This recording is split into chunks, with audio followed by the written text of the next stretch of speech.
There are people who do not need power or fame, yet the mere mention of their name is enough to make later generations admire them for thousands of years. Visakha was one such person. She stood out not because of wealth, but because of virtue. Not because of status, but because of wisdom. Not because of grand words, but because of a life filled with kindness and compassion. So what made her such an extraordinary person? And from her life, what can we learn to live better, more peacefully, and to cultivate blessings for ourselves? Let us listen to the inspiring story of Visakha, one of the most exemplary laywomen in Buddhism. Paragraph 1. What makes a woman admired for thousands of years? It is not power.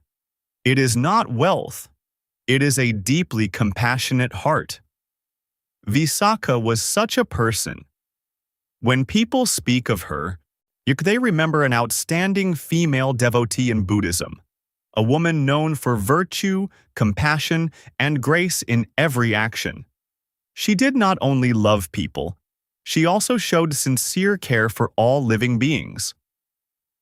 Once, in the middle of the night, when a mare was giving birth, she personally went out with her attendants to care for it.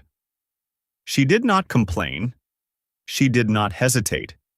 It was a very small detail, yet it revealed so clearly the beauty of her soul.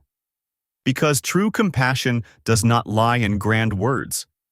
It lies in how we treat every form of life around us. That is why Visakha became a beautiful symbol of a woman who lived with kindness, gentleness, and a heart that always knew how to love. Paragraph 2. But what made Visakha truly respected was not only her kindness, it was also her rare courage in standing firm in her faith. Even while living in her husband's wealthy household, she never allowed circumstances to shake her right view. When her father-in-law, Megara, invited 500 naked ascetics to the house and told her to come out and greet them, she firmly refused. To her, respect could not be given blindly, and spiritual virtue could not be judged merely by outward appearance. She saw that those men lacked humility, and they were not worthy of the noble title they claimed to hold. In such a situation, for a daughter-in-law to oppose her father-in-law was certainly not easy. Yet she remained calm, clear, and completely unshaken. That showed that she did not merely have faith. She also understood the true value of genuine faith. Paragraph 3. And then, in another situation, Visakha's wisdom shone even more brightly. One day, on seeing her father-in-law Megara sitting and eating while calmly ignoring a monk who had come on alms round, she said that he was eating stale porridge.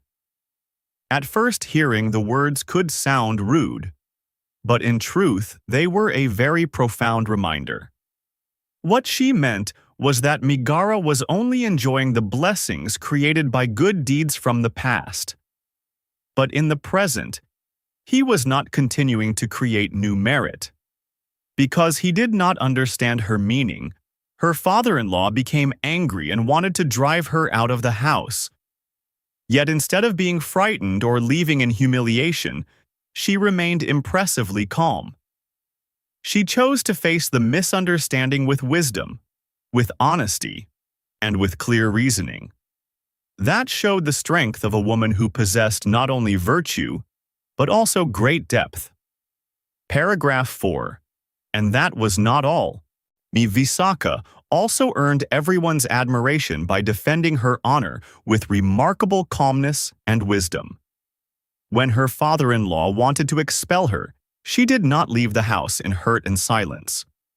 Instead, she requested that 8 respected householders be invited to judge the matter fairly. Before them all, she calmly explained the true meaning of her words, eating stale porridge. At the same time, she clarified the 10 deep pieces of advice her parents had given her before she entered her husband's home. For example, the instruction, "Do not carry the household fire outside," did not refer to literal fire. It meant not bringing private family matters outside for others to hear. Through that wisdom, she not only cleared away the misunderstanding, but also won even greater respect from everyone present. After that, Aishi agreed to remain in the house on one condition, that she be free to offer support and alms to the Sangha.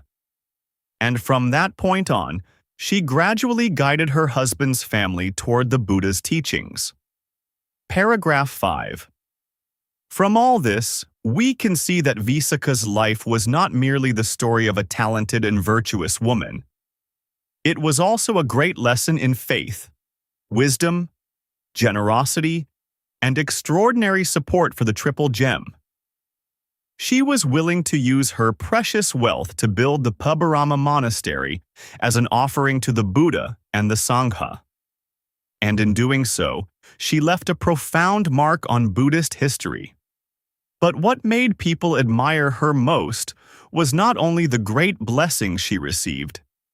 It was the path she walked to create those wholesome results. Her life reminds us that blessings do not arise by chance, and they are cultivated through small good deeds, through compassion, through generosity, and through a sincere heart in daily life. So if today you want your life to become more peaceful, begin right now. Live more kindly, love more deeply, and plant wholesome seeds through the smallest actions. Those very things will quietly ripen into sweet fruit in the future.